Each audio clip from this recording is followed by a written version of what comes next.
السلام علیکم رحمۃ اللہ وبرکاتہ۔ بسم اللہ الرحمن الرحیم۔ ملکہ کا حکم پہنچتے ہی وہ دوڑا آیا، لیکن مرتینہ اسے سیدھا ہرقل کے پاس لے جانے کی بجائے اپنے کمرے میں لے گئی۔ یہ طبیب اور اس طرح کے اور سب آدمی جو محل میں مختلف کاموں پر مامور تھے، شاہی خاندان کے غلام بنے رہتے تھے، وہ اشارے کے منتظر رہتے تھے، اور بادشاہ ملکہ کسی شہزادہ یا شہزادی کے بلاوے پر دم ہلاتے دوڑتے پہنچتے اور ان لوگوں کے حکم بجا لا کر فخر محسوس کرتے تھے، بات بات پر جھک جاتے اور پھر کام میں جت جاتے تھے۔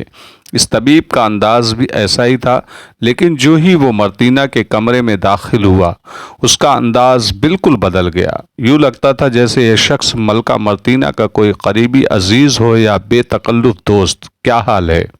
طبیب نے مرتینہ کے کہے بغیر بیٹھتے ہوئے پوچھا۔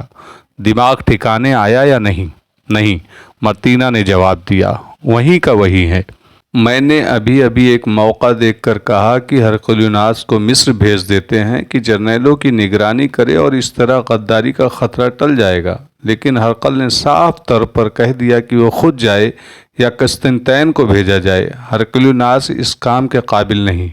پھر میرے لیے کیا حکم ہے؟ طبیب نے پوچھا۔ تم اپنا کام جاری رکھو، مرتینہ نے کہا۔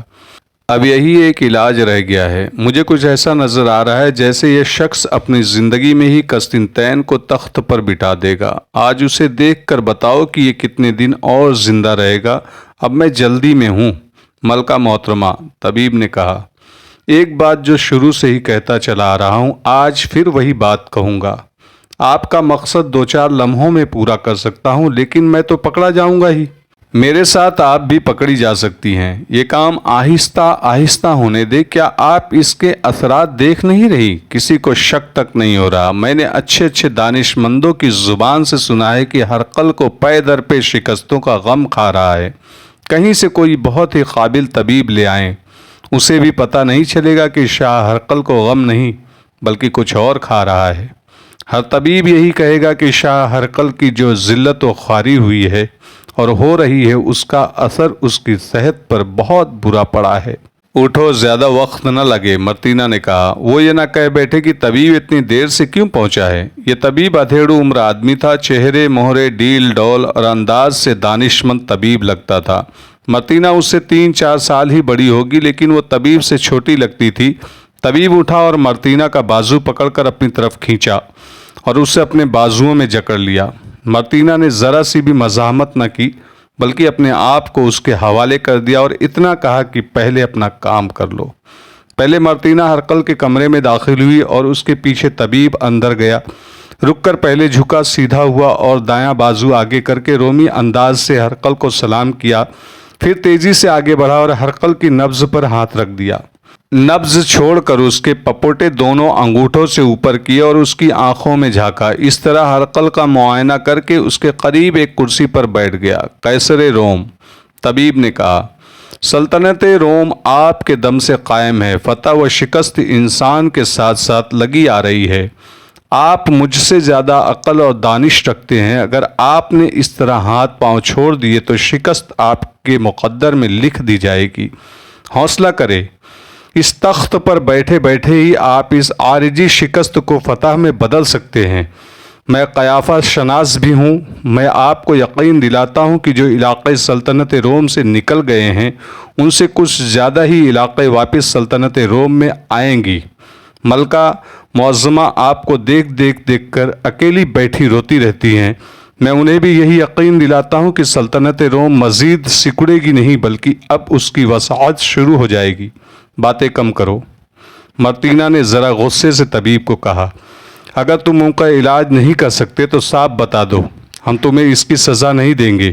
دیکھو ان کی حالت کیا ہو گئی ہے، یہ نہ رہے تو میں بھی نہیں رہوں گی۔ آج میں تم سے صاف جواب چاہتی ہوں۔ میں غم کھانے والا آدمی نہیں تھا، ہرقل نے کہا۔ میں اتنی کمزور فطرت کا آدمی ہوتا تو روم کے بادشاہ کا تخت الٹ کر سلطنت روم کو اتنی وسعت نہ دے سکتا۔ اب ایک دکھ نے میرے دل پر اثر کیا ہے۔ دکھ یہ ہے کہ رومیوں میں بھی غدار موجود ہیں۔ پھر بھی تم اور اچھی طرح دیکھو، مجھے کوئی اور ہی روگ لگ گیا ہے۔ میں دیکھ چکا ہوں قیصر روم، طبیب نے کہا۔ میں آج دوائیاں بدل رہا ہوں۔ میں تمہیں پورا موقع دے رہا ہوں، ہرقل نے کہا۔ جاؤ اور فوراً دوائیاں بھیجو۔ طبیب فوراً اٹھا اور رومی طریقہ آداب سے ہرقل کو سلام کر کے الٹے قدم دروازے تک گیا اور پھر باہر نکل گیا۔ متینہ ہرقل کو یہ کہہ کر کمرے سے نکلی کہ وہ طبیب کے ساتھ ایک آدمی کو بھیجے گی جو فوراً دوائیاں لے آئے گا۔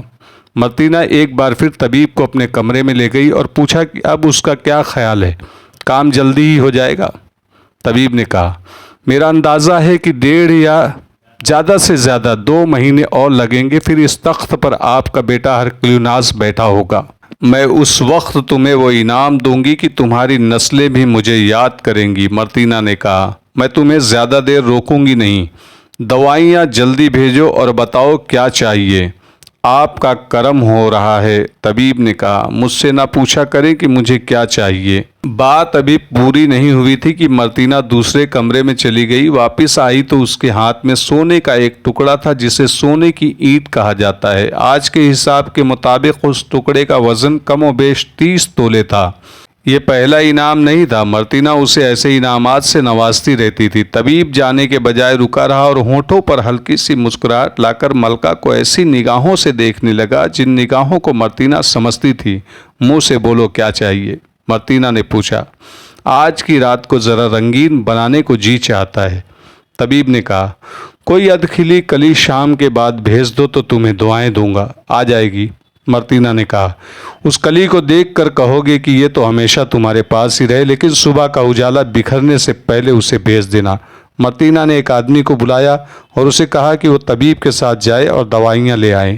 یہ ایسا راز تھا جو ملکہ مارتینہ اور طبیب کے سوا کسی کو معلوم نہیں تھا۔ کسی کو شک تک نہ ہوا کہ ہرقل کو دوائیوں میں کوئی ایسے زہریلی دوائی دی جا رہی تھی جو اسے اندر ہی اندر کھا رہی ہے۔ وہ بڑی ہی تیزی سے مرجھاتا اور معذور ہوتا چلا جا رہا تھا۔ مارتینہ نے ہرقل کو مارنے کا فیصلہ کچھ عرصے پہلے کیا تھا، جب اسے یقین ہو گیا تھا کہ ہرقل اپنے دوسرے بیٹے قسطنطین کو ہی اپنا جانشین بنائے گا۔ مارتینہ کے بیٹے ہرقلیوناس کے ساتھ تو ہرقل نے کبھی بات بھی نہیں کی تھی۔ اس رات طبیب کے اس خاص کمرے میں ایک نوخیز لڑکی داخل ہوئی، جس کمرے میں طبیب کے گھر کا کوئی اپنا فرد بھی نہیں جا سکتا تھا۔ کوئی چلا بھی جاتا طبیب کو کسی غیر عورت کے ساتھ شراب پیتے یا رنگ رلیاں مناتے دیکھ بھی لیتا تو کوئی فرق نہیں پڑ سکتا تھا۔